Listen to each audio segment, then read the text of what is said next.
Bismillahirrahmanirrahim. Assalamualaikum warahmatullahi wabarakatuh. Pada kesempatan kali ini, saya akan mengulas kembali materi yang telah saya pelajari pada pertemuan sebelumnya, yaitu mengenai uji Friedman dan uji Kruskal-Wallis. Yang pertama yang akan saya bahas adalah uji Friedman. Uji Friedman, atau yang disebut juga analisis varian ranking 2 arah Friedman, spesifikasinya adalah untuk data observasi yang berskala ukur ordinal, dan untuk menguji apakah K kelompok data berhubungan atau berasal dari populasi yang sama. Kemudian, untuk statistik uji, dihitung dengan rumus sebagai berikut, di mana N merupakan banyaknya baris, K merupakan banyaknya kolom, Rj merupakan jumlah ranking dalam kolom. Selanjutnya ada kriteria uji, yaitu tolak H0 jika nilai Q-square hitung lebih besar daripada nilai Q-square tabel, atau p-value lebih kecil daripada alpha, di mana nilai Q-square tabel diperoleh dari tabel, tergantung pada nilai K dan N. Jika K sama dengan 3, dengan N antara 2 dan 9, dan K sama dengan 4, dengan N antara 2 dan 4, maka gunakan tabel Friedman.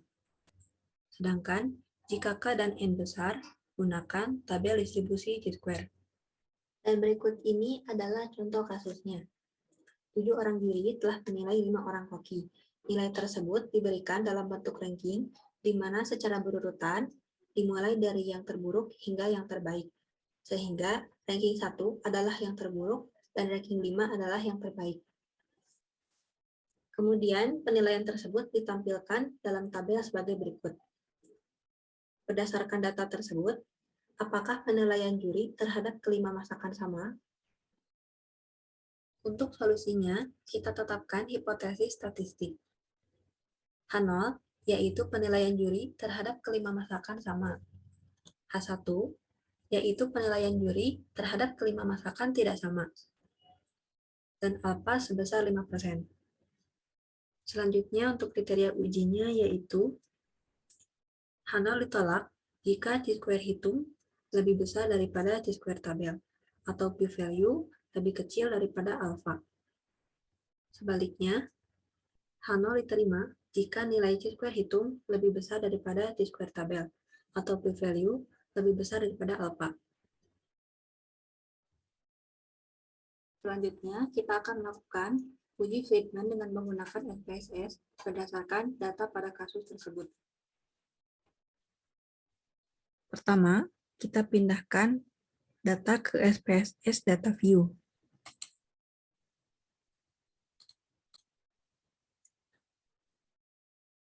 Lalu kita masuk ke variabel view. Di sini kita tulis koki 1 hingga koki 5.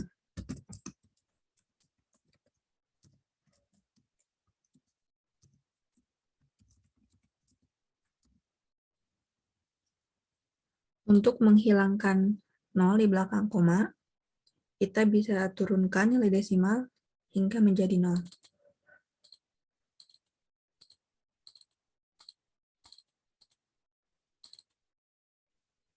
Selanjutnya untuk data, kita pilih scale.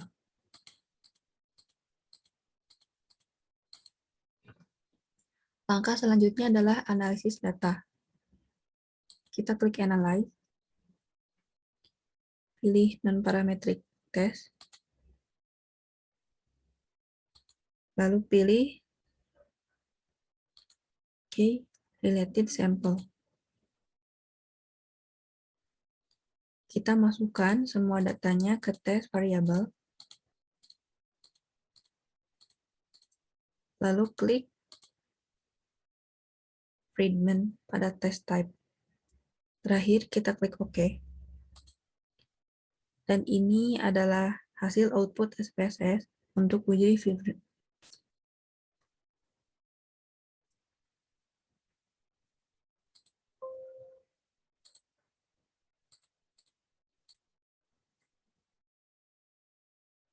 Lalu kita klik Friedman pada test type. Terakhir kita klik OK. Dan ini adalah hasil output SPSS untuk uji Friedman.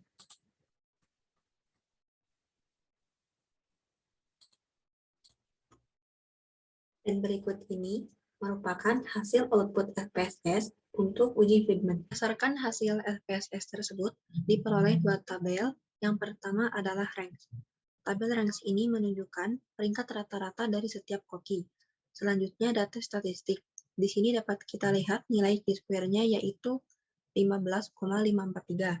Namun kali ini yang kita perhatikan adalah p-value-nya.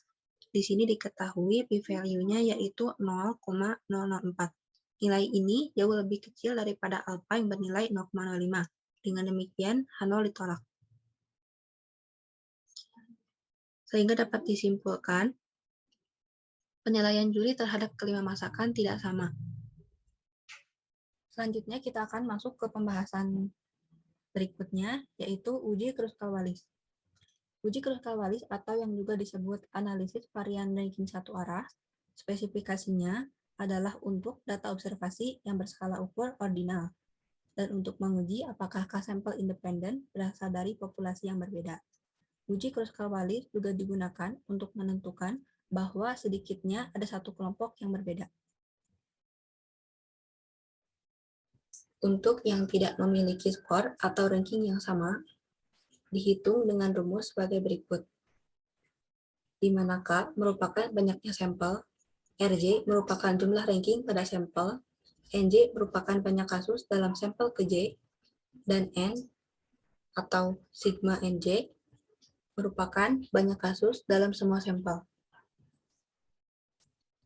Adapun untuk yang memiliki skor atau ranking yang sama, dihitung dengan rumus sebagai berikut, di mana T merupakan banyak observasi yang berangka sama, K merupakan banyaknya sampel, RJ merupakan jumlah ranking pada sampel, NJ merupakan banyak kasus dalam sampel ke J, dan N atau sigma NJ merupakan banyak kasus dalam semua sampel. Selanjutnya ada kriteria uji, yaitu tolak H0 jika H hitung lebih besar daripada H tabel, atau p-value lebih kecil daripada alpha, di mana nilai H hitung ini diperoleh dari tabel tergantung nilai N dan K. Jika K sama dengan 3, maka NI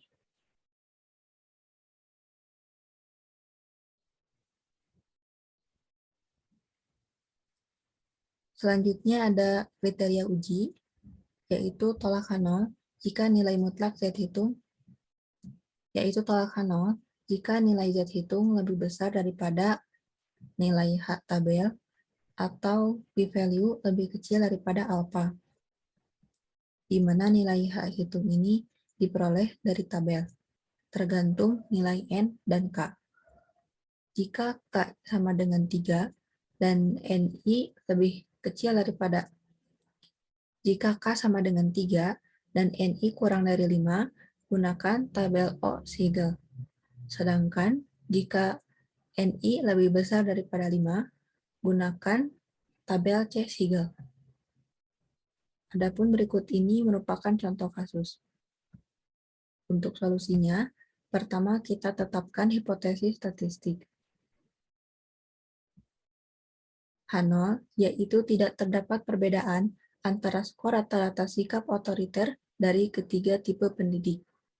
H1, yaitu terdapat perbedaan antara skor rata-rata sikap otoriter dari ketiga tipe pendidik. Dan alpha sebesar 5%. Kriteria ujinya yaitu tolak H0 jika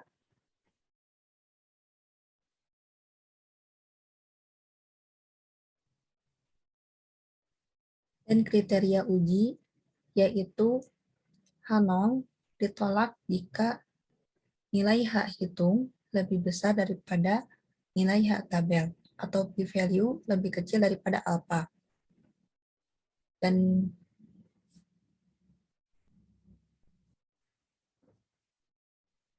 Dan H0 diterima jika nilai H hitung lebih kecil daripada H tabel atau p-value lebih besar daripada alpha. Selanjutnya, kita akan lakukan uji Kruskal-Wallis dengan menggunakan SPSS berdasarkan data pada kasus tersebut. Pertama, kita akan input datanya ke Excel seperti ini. Kemudian kita akan berikan kode pada setiap tipe pendidik. Untuk guru yang berorientasi pendidik, kita kodekan 1. Untuk guru yang berorientasi administratif, kita kodekan 2. Dan untuk administrator, kita kodekan 3. Selanjutnya, kita akan buat tabel ini menjadi 2 kolom. Langkah selanjutnya adalah kita pindahkan data ini ke SPSS. Untuk menghilangkan angka 0 di belakang koma, kita turunkan nilai desimal hingga menjadi 0. Kemudian kita beri keterangan pada setiap data. Untuk skor, kita beri keterangan rata-rata sikap otoriter. Untuk tipe, kita beri keterangan tipe pendidik. Untuk data tipe pendidik, values-nya kita isi dengan 1 untuk guru yang berorientasi mengajar, 2 untuk guru yang berorientasi administratif, dan 3 untuk administrator. Lalu kita klik OK. Datanya kita pilih scale untuk skor dan nominal untuk tipe. Selanjutnya kita akan melakukan analisis. Kita klik Analyze, pilih Non-Parametric Test, lalu pilih Key Independent Samples. Kita masukkan skor ke tes variabel dan tipe pendidik ke grouping variabel. Kita definisikan, kita klik Define, nilai minimumnya 1 dan maksimumnya 3. Lalu kita klik Continue. Kita klik Kruskal-Wallis pada test type. Terakhir kita klik OK.